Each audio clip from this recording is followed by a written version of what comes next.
En estos próximos 3 domingos, es decir, en este domingo hoy, el 29, que es el próximo domingo, y el 5 de noviembre, vamos a tomar un tema que tiene que ver con la celebración que se hace en octubre. Los hijos de Dios celebramos en octubre el mes de la Biblia. No celebramos otra cosa. Yo sé que algunos dicen, no, pero es que a mí me evangelizó un norteamericano y ellos me enseñaron a celebrar otra cosa. No, los cristianos no celebramos otras cosas, celebramos la Biblia.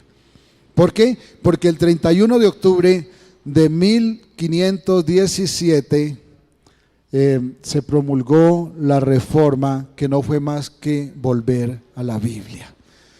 Vamos entonces a ir a la palabra del Señor. Y vamos a tomar en estas semanas entonces el tema, el valor de la reforma. El valor de la reforma. En este primer día vamos a tomar un poquito la historia. Ya mi hermano hace un par de semanas nos estuvo revisando bastante la historia. No vamos a tomar mucha historia porque entonces nos quedamos en un domingo solo historia.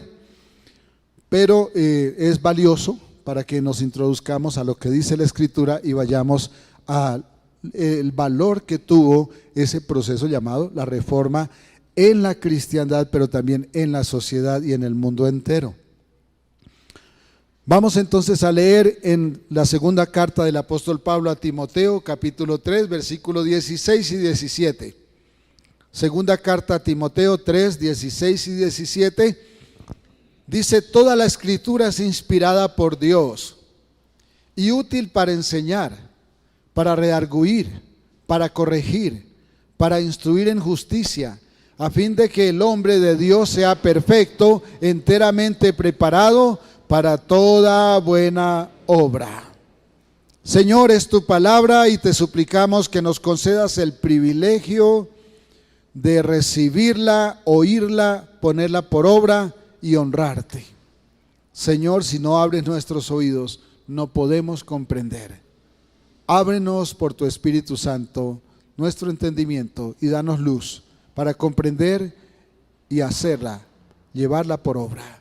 En el nombre de Jesús, amén, amén. El 31 de octubre de 1517, ya lo mencionamos, un cura católico llamado Martín Lutero de Alemania pegó en la puerta de la iglesia de Wittenberg lo que se conoce como las 95 tesis de Lutero, por las cuales se proponía una reforma profunda a la Iglesia Católica Romana.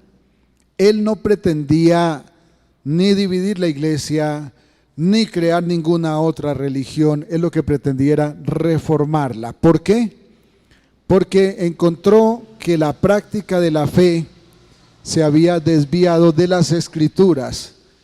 Y entonces tenemos que decir que la reforma purificó la fe cristiana de los desvíos humanos que habían infestado el credo y el culto. Cuando digo el credo y el culto me refiero es a la fe. Lo que la gente creía se había torcido por las decisiones de seres humanos y no por la guía del Señor.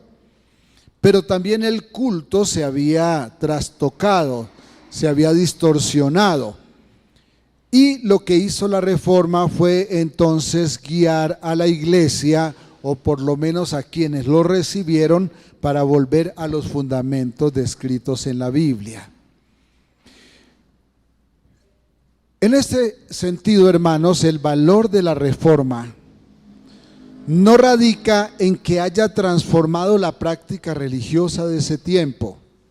No, es mucho más que eso. El valor de la reforma realmente radica en que nos volvió a las bases para la fe, que son desde el inicio de la iglesia y que nunca las debemos ni las debimos abandonar, incluyéndome en ese momento, en 1517. Los principios de la reforma fueron el fundamento de la fe del primer siglo y deben ser el fundamento de la fe de hoy y siempre en la iglesia del Señor. Es una cosa que debemos tener en cuenta. La reforma no fue un acto de rebeldía que entonces hizo algo que al fin nos trajo un bien, sino fue un volver a los principios que nunca debimos abandonar, que la iglesia nunca debió dejar. Las 95 tesis de Lutero, ya lo sabemos, pero lo repetimos, se resumen en 5 pilares conocidos como las 5 solas. Las 5 solas de la reforma: sola escritura, sola gracia, solo fe, solo Cristo, solo a Dios sea la gloria. ¿Contaron las 5? Sola escritura, sola gracia, solo fe, solo Cristo y solo a Dios sea la gloria. Si usamos estos pilares para hacer un templo de la verdad, podríamos decir que sola escritura es el fundamento que soporta el edificio. Y sobre las bases se erigen 3 columnas muy grandes, muy fuertes, que lo sostienen y que definen el evangelio de salvación. Y esas son sola gracia, sola fe y solo Cristo. Y sobre esas columnas, como un pináculo, como un techo, como una parte final, como un clímax del edificio, entonces vamos a poner, dije como un techo, el 5º sola, y este es soli deo gloria, es decir, la gloria solo para Dios. Y esto sí que nos debe sacudir, porque hoy se está glorificando demasiado a los hombres. No atacamos ninguna confesión religiosa, hermanos. No es esa la idea. Pero es imposible ver los principios de la reforma sin confrontar los errores en que había incurrido entonces y que seguramente muchos se mantienen en la iglesia romana. Es imposible. Pero por favor, no estoy pretendiendo atacar. Solamente confrontamos los errores que comete la humanidad religiosa frente a la palabra de Dios y que seguramente van a tocar muchos aspectos de la iglesia en Roma. Tampoco vamos a presentar a los reformadores como personas perfectas y sin errores. Al contrario, eran tan defectuosos como ustedes y como yo. Cosas muy buenas pasaron en el proceso de la reforma y también pasaron otras no tan buenas. No es correcto ver a los reformadores como superhéroes, como salvadores del mundo. No es correcto. A veces en las iglesias, en los púlpitos se predica más de ciertos líderes, y eso incluye a los reformadores. Se predica más del pastor.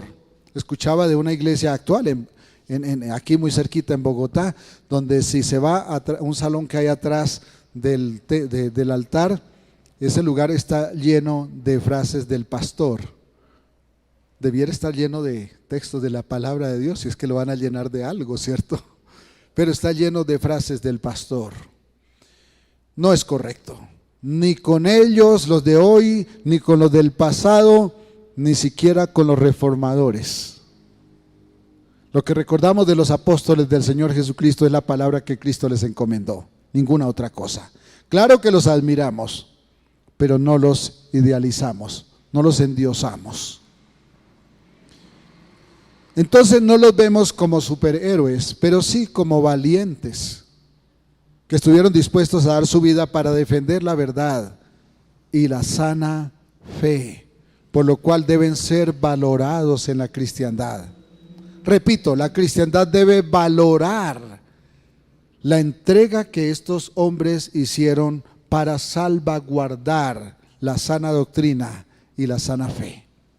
Eso lo debemos valorar.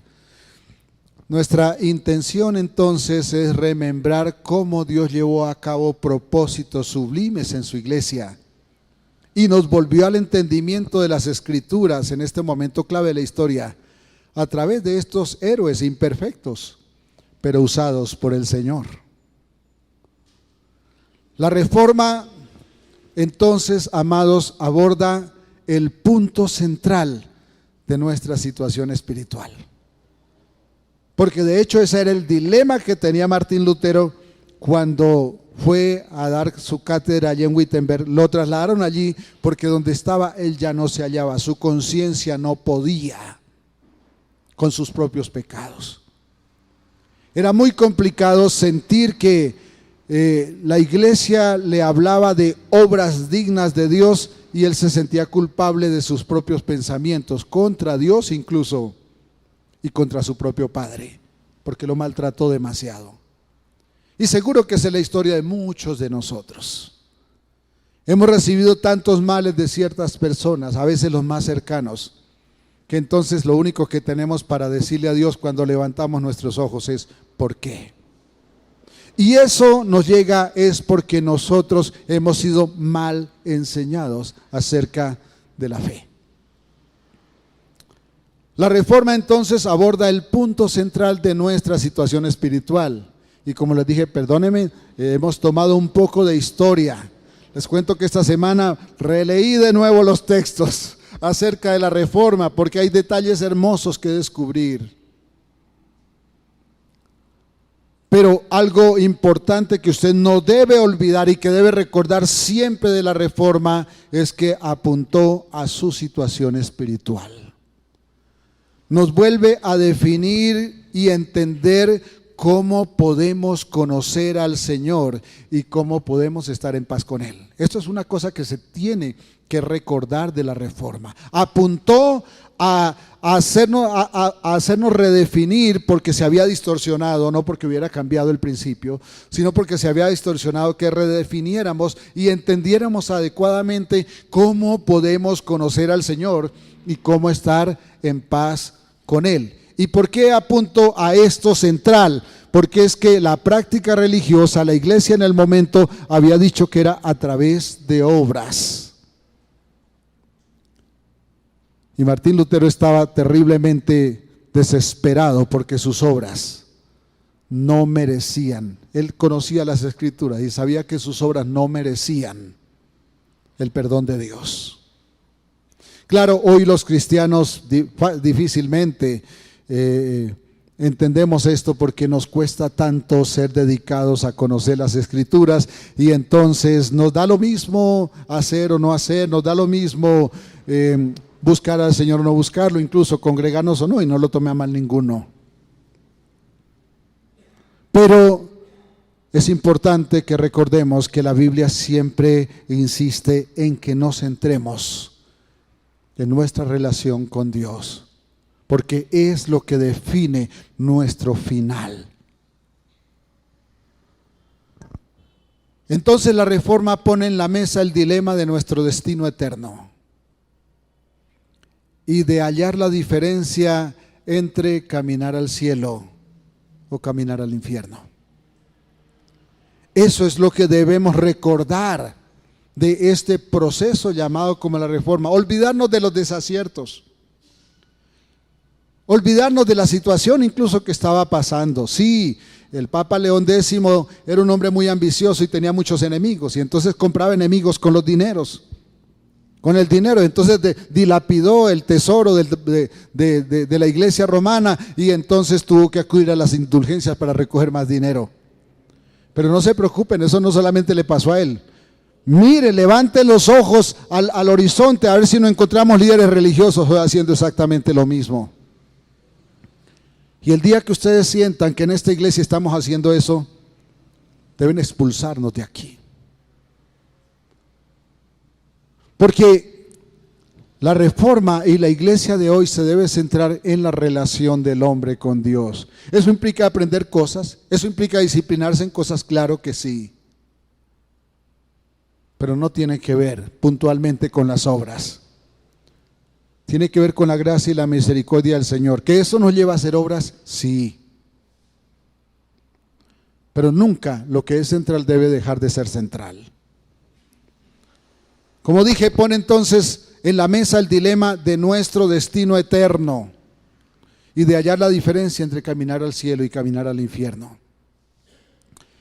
Entonces los reformadores no crearon una nueva religión, pero recuperaron los principios de la verdadera fe para alcanzar la redención por Cristo el Salvador. Y subrayo, Cristo el Salvador, porque no son las obras, es Cristo. Son las obras de Cristo en su favor y en mi favor. La única esperanza que tenemos para ir al cielo. Volvieron nuestros ojos a reconocer el fundamento verdadero de la iglesia, poniendo la palabra de Dios como la máxima autoridad para edificar nuestra fe. Entonces, cuando uno pone la palabra de Dios como la máxima autoridad para edificar la fe, entonces uno se tiene que olvidar de qué fue lo que hizo, qué fue lo que no hizo. No porque nos volvamos irresponsables de lo que debemos hacer, sino para que no confiemos en lo que hacemos, para pretender sorprender a Dios y pretender ganarnos a Dios a través de lo que hacemos. Lo que usted hace como hijo de Dios debe ser un acto de honra y de gratitud al Señor, porque lo que hacemos en todo caso delante de Dios no sirve para nada, excepto que nos miren a través de Cristo, y cuando nos ven a través de Cristo y lo que hacemos, lo hacemos en la fe de Cristo, entonces dice la palabra de Dios, lo que hacemos se nos cuenta por justicia. Aquí cobra importancia entonces, cuando decimos que los reformadores volvieron nuestros ojos a reconocer el fundamento verdadero de la iglesia, poniendo la palabra de Dios como la máxima autoridad para edificar nuestra fe. Cuando hablamos así, cuando entendemos así el proceder de los reformadores, cuando entendemos así la conciencia de ellos para levantarse en ese proceso llamado la reforma, aquí entonces tenemos que reconocer lo importante y lo vital que es entonces el principio primero de esta reforma, que es sola Escritura. Entonces, número uno, el primer principio, que es el que vamos a tomar por ahora, porque estos tres enseñanzas solamente se van a basar en sola Escritura. La única forma de llegar a los otros cuatro es o seguir después o esperar al más tiempo para esperar. Esto no se debe enseñar solamente en octubre, ¿no? Pero lo hacemos a propósito, porque es octubre, mes de la Biblia. Pero es básico que aprendamos esto, sola Escritura. Y leímos entonces allí en segunda carta a Timoteo, capítulo 3, versículos 16 y 17. Toda la Escritura es inspirada por Dios y útil, ¿para qué? Para enseñar, ¿para qué más? Para redarguir, es decir, para convencer. ¿Para qué más? Para corregir. ¿Para qué más? Para instruir en justicia. ¿Con qué objetivo? Para que el hombre de Dios sea perfecto, porque Él demanda que seamos perfectos. Y esta persona, este hombre o mujer de Dios, esté enteramente preparado, ¿para qué? Para toda buena obra, porque muchas veces creemos que estamos obrando bien y estamos obrando mal. Por ejemplo, cuando la gente allí en las indulgencias echaba su moneda allí esperando un bien del Señor, estaba insultando a Dios. Esas son las cosas que tuvo que corregir la reforma. Y no porque se inventaran algo nuevo, sino porque volvieron al principio, como lo dijimos. Para entender este primer principio, sola Escritura, para entender el porqué de sola Escritura, partimos de lo que Dios dice acerca de su palabra, lo que Él mismo dice acerca de su palabra. También debemos ver algo del trasfondo histórico de este principio.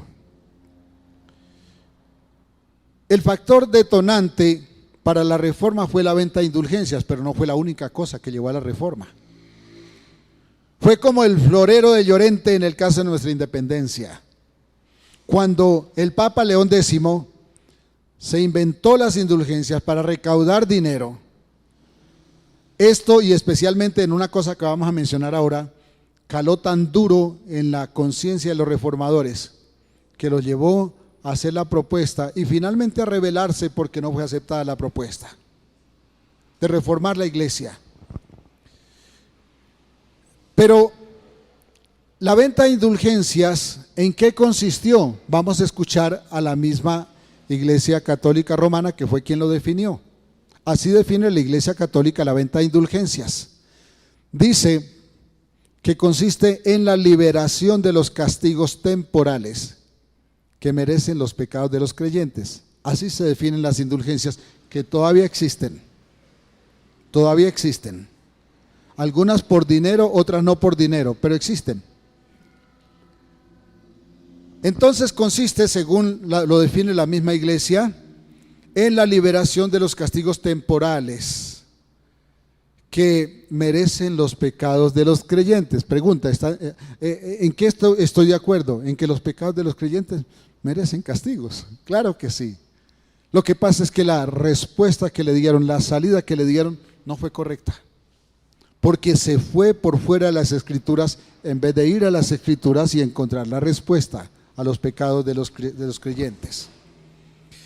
Entonces, esta iglesia cree que hay santos que tienen excesos de buenas obras delante de Dios y que generosamente las pueden transferir en favor de alguien que lo necesite.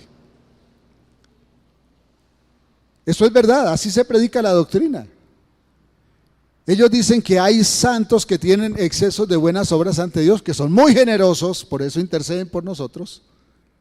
Y entonces cogen de sus buenas obras, dicen, a Yolima le falta un poquito de esto, venga, le damos una cuota. ¿Qué tiene que hacer Yolima? Bueno, entonces alguien lo decide, vamos a ver quién lo decide. La Iglesia Católica denomina este superávit, supuesto superávit de buenas obras. Nadie tiene superávit de buenas obras, eso dice la Escritura. El único que lo tiene es Jesucristo, por eso vino a la tierra a rescatarnos y rescató incluso a su mamá. Denomina este superávit la iglesia como el tesoro de méritos y satisfacciones de Cristo, de María y de los santos. Estoy leyendo textualmente, ¿no? Que es administrado en la tierra por el Papa y Él lo otorga a quien lo quiera a través de las indulgencias. Entonces, ¿qué es las indulgencias?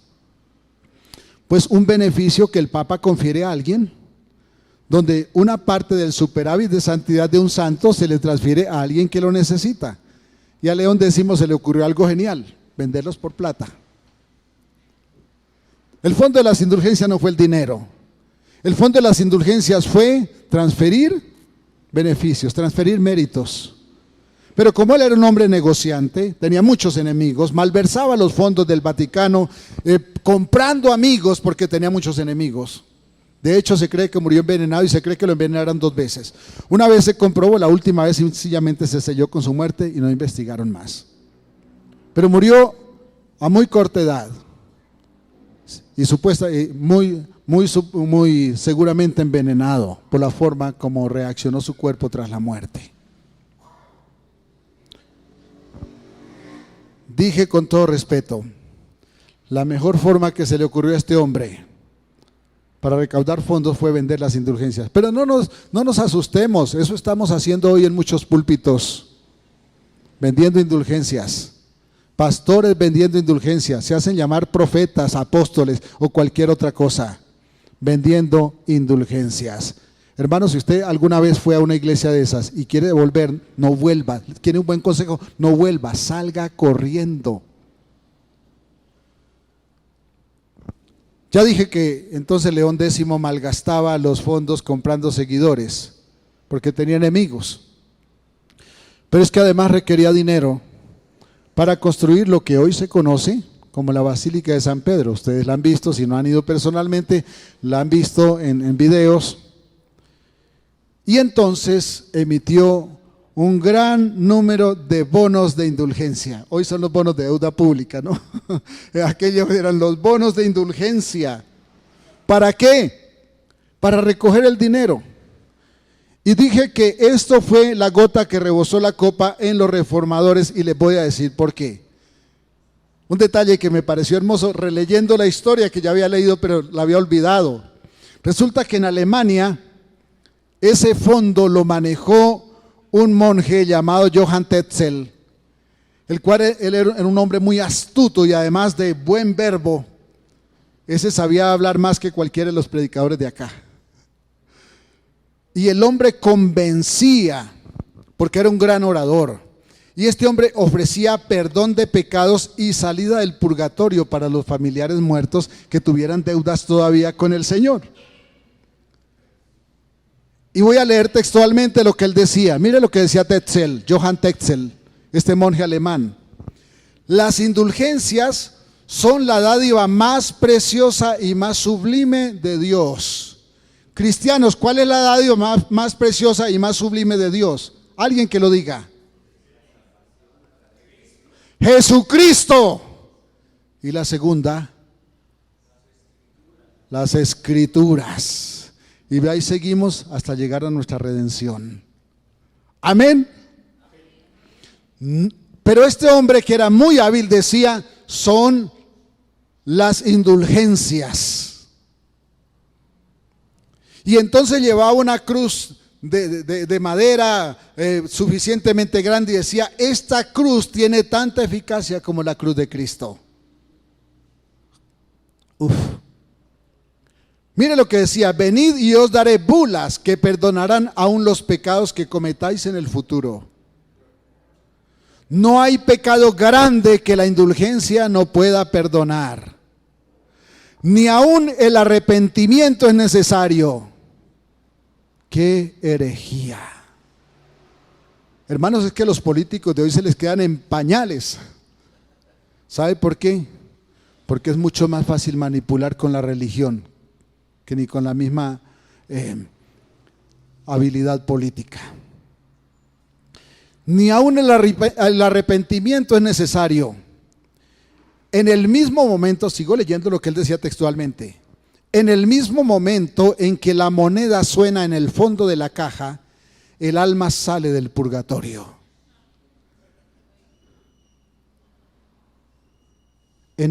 Uy, hermanos, cualquiera vendería lo que fuera, ¿cierto? Yo recuerdo que un cura que se convirtió al evangelio, que era el cura personal de este santanderiano que murió, que fue el más rico de Colombia, se me olvidó, Carlos Ardila Lule, decía que una vez borracho Carlos Ardila Lule en su silla de ruedas decía, si yo con el dinero que tengo pudiera volver a caminar, preferiría ser pobre. Sigo leyendo lo que este hombre decía. Oh gentes que como bestias no comprendéis la gracia que se os concede tan abundantemente, oídme. Oh gentes que como bestias no comprendéis. Oiga, todavía les decían bestias. Y allí los tenían. Los espíritus religiosos son muy terribles porque manejan la conciencia de las personas. Por eso les digo, corran de esos lugares donde se les enseñe a comprar a Dios con obras, con dinero, con acciones. Las acciones que hacemos, valga la redundancia, es por gratitud, es por obediencia, porque Él nos compró gratuitamente por la obra de Cristo. Más adelante llegó a decir otra cosa. Escuchen esta blasfemia tan terrible. Estoy hablando de Tetzel, Johann Tetzel. Yo he salvado más almas del purgatorio que Cristo con su muerte en la cruz. No voy a decir el Señor tenga misericordia de él porque no sé qué pasó, pero lo único que sé es que aun si él se hubiera arrepentido alcanza misericordia. ¡Qué blasfemias! Contra estas herejías y mucho más, alzan su voz los reformadores, imperfectos, cometieron demasiados errores, pero Dios los usó para devolvernos la luz a la sana fe, a los sanos fundamentos de la fe. ¿Me hago entender? Para luz de quien cree a las indulgencias, Por la palabra de Dios vamos a resolver cómo diferenciar la verdad del error en asuntos de doctrina. Bueno, no tengo esa capacidad para hacerlo, pero vamos a proponer cómo resolverlo, porque no es este servidor, es la palabra de Dios la que está para resolverlo. Y saber quién dice la verdad y quién miente. Veamos entonces. Vamos a los principios que regían entonces la iglesia y que siguen rigiendo la iglesia romana en ese tiempo y hoy.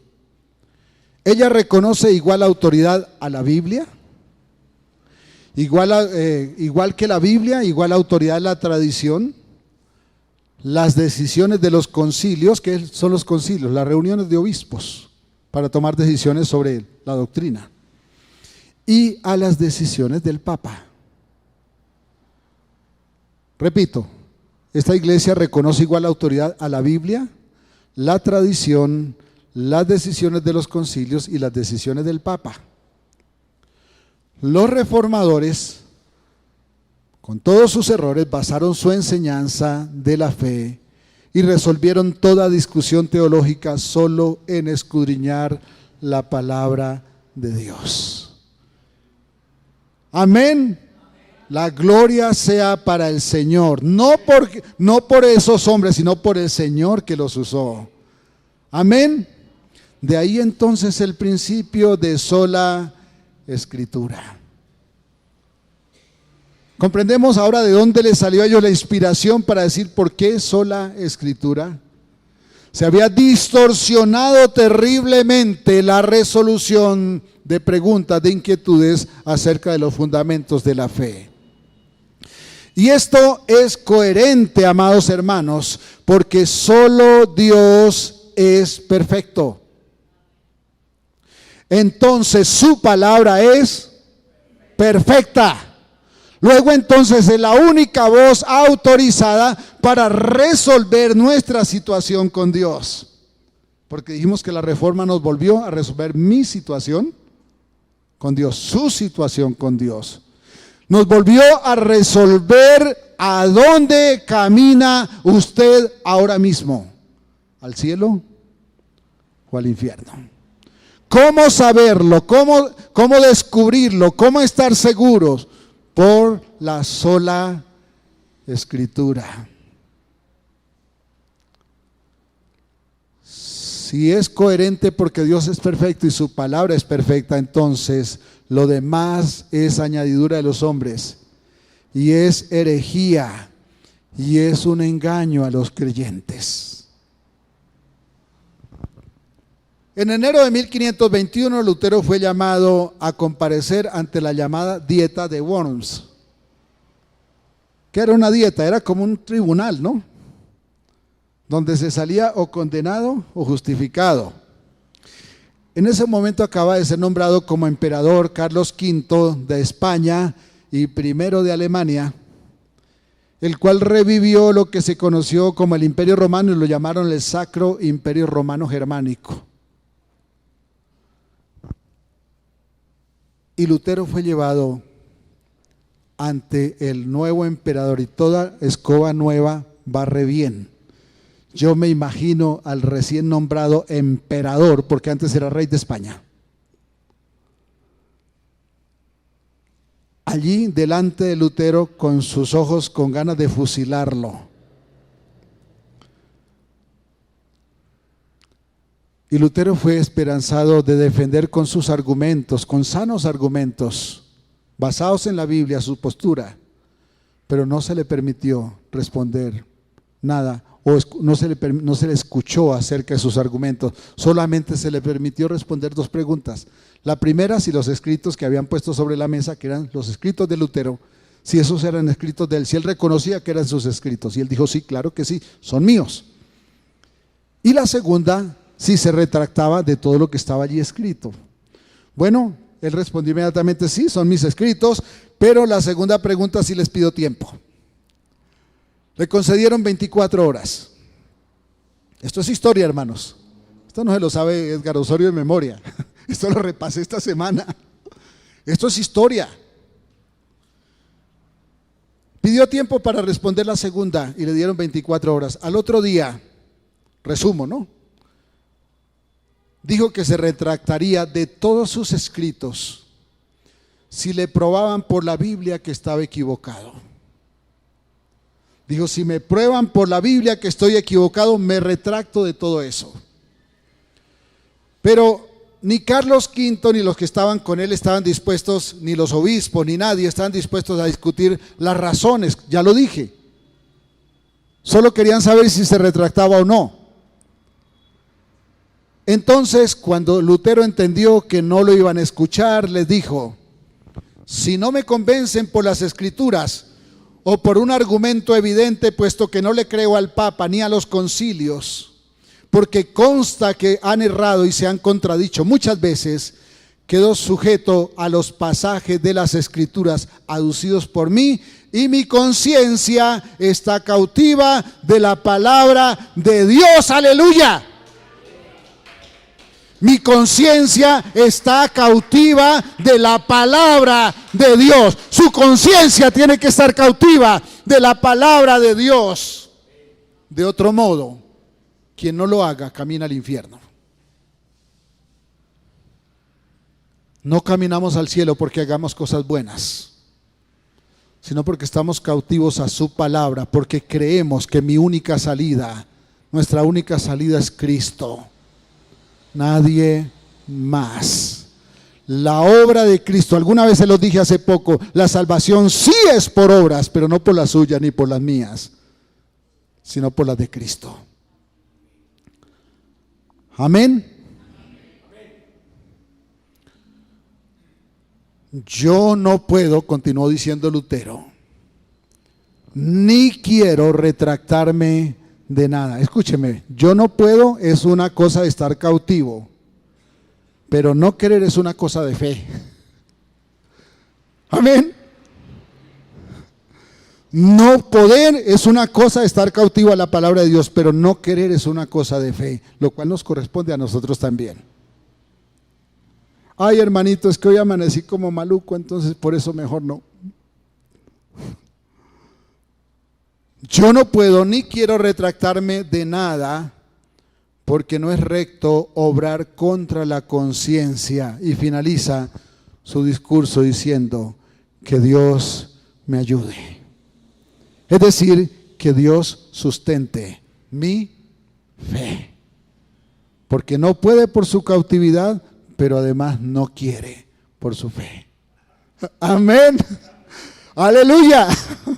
No quiere porque cree a Dios, porque en su espíritu también decidió creer a Dios, a su palabra. Por eso sola Escritura. La Escritura está sobre toda opinión y autoridad humana, sin importar quién es, de quién se trata, de qué autoridad está investido. Por eso la Escritura está sobre las cortes, está sobre el presidente de la República. Por eso un cristiano no debe decir, es que a mí la Constitución me autoriza a hacer tal cosa. Debe primero revisar si las Escrituras se lo autorizan. Amén. Después, si la Constitución está de acuerdo, claro que sí, siga por allí, pero guíese por la Escritura. Eso es sola Escritura. No creer a un líder, no creer ni siquiera a los escritos de los líderes. Con eso no descalificamos lo que un líder haga, pero lo que el líder escriba debe estar sujeto a la palabra de Dios o será herejía, porque no hay nueva revelación. La única postura inerrante,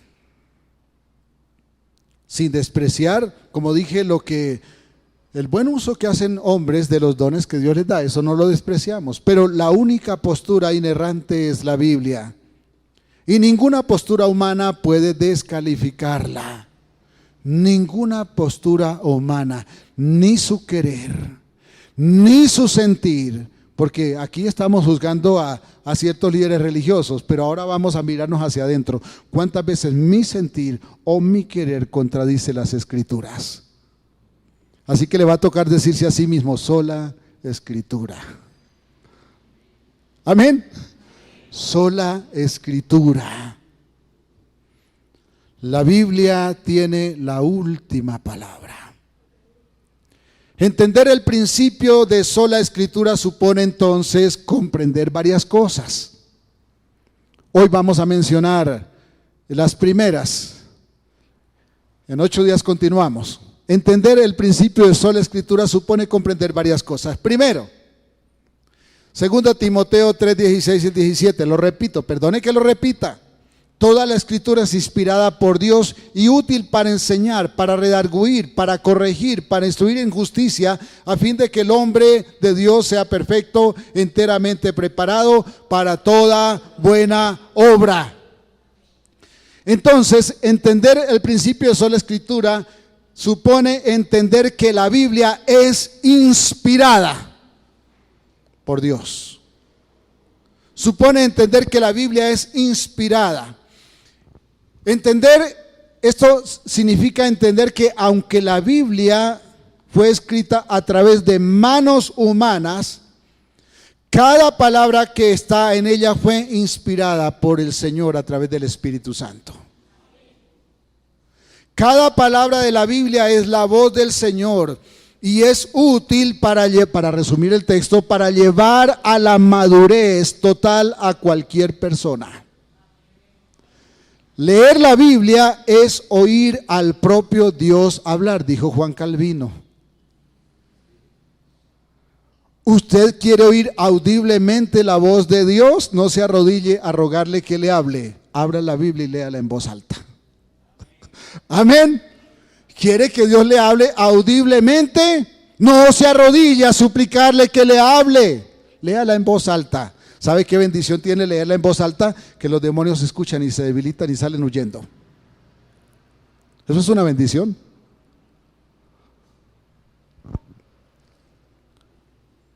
Mateo 5, 18 dice: porque de cierto os digo que hasta que pasen el cielo y la tierra, ni una jota ni una tilde pasará de la ley hasta que todo se haya cumplido.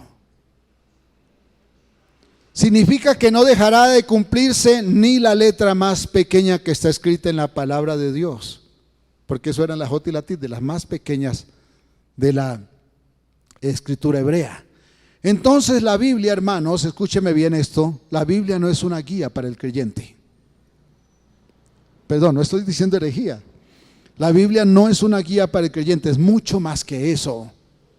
Es su vida, porque es la palabra de Dios que dio vida a todo lo que existe. Eso es la palabra de Dios. No es una guía, no es un manual. Claro que usted puede usarla como manual para alguna cosa, pero es mucho más que eso, es su vida. Usted no tiene para dónde agarrar sin la palabra de Dios. Por eso, hermanos, déjeme hacer un paréntesis aquí. Un día nos van a quitar la palabra de Dios. Yo quiero preguntarle, ¿qué tanto memoriza?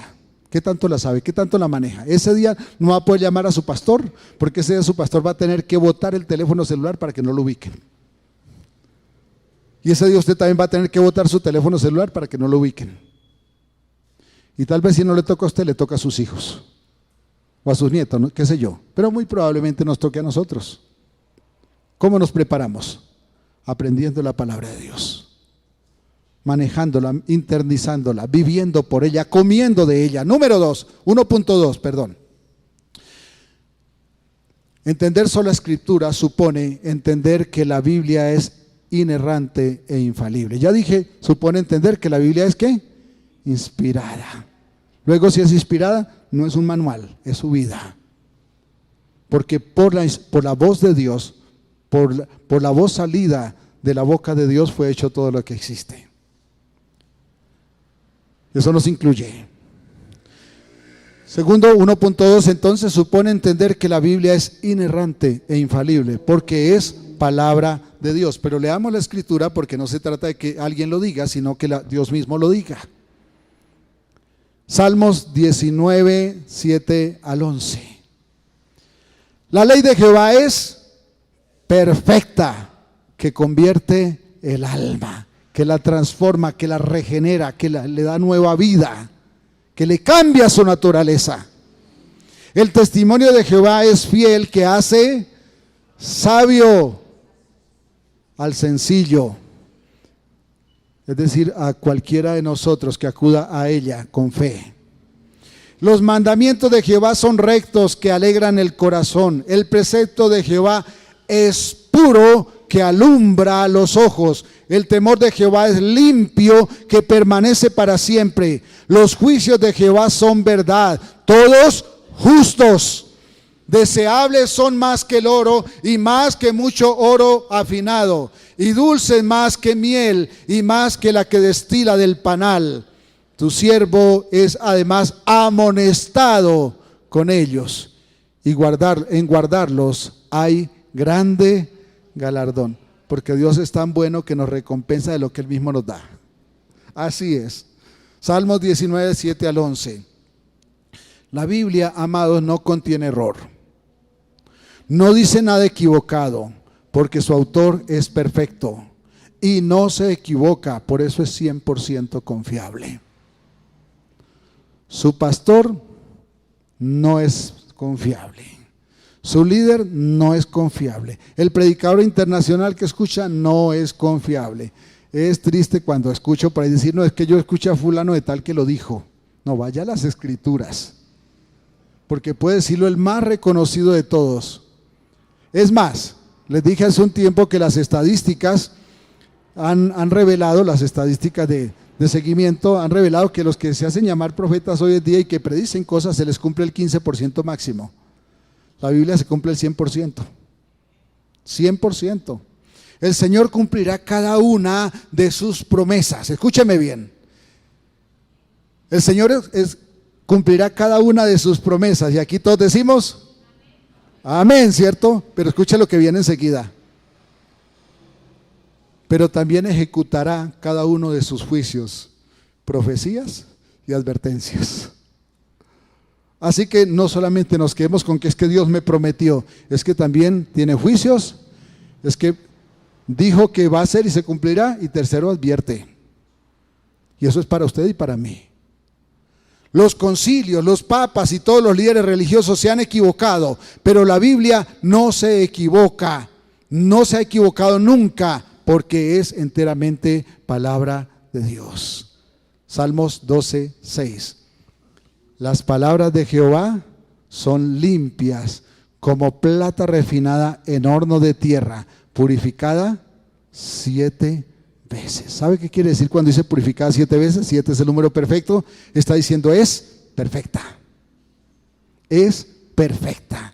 La Biblia es la voz misma del Señor. Si quiere conocer el propósito de Dios para su vida, escudriñe las Escrituras. Señor, gracias porque nos concedes el privilegio de tener en nuestra mano las Escrituras para escudriñarlas. Gracias porque nos das el privilegio de entender lo que tú tienes como propósito para nosotros a través de la sola Escritura, no a través de los mensajes del pastor, ni a través de ningún otro líder religioso.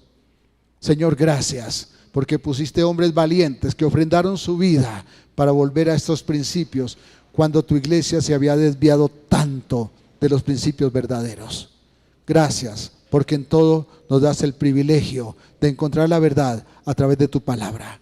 En el nombre de Jesucristo tu Hijo, aleluya. Y todos decimos amén. Un abrazo, mil bendiciones. Continuamos el próximo domingo.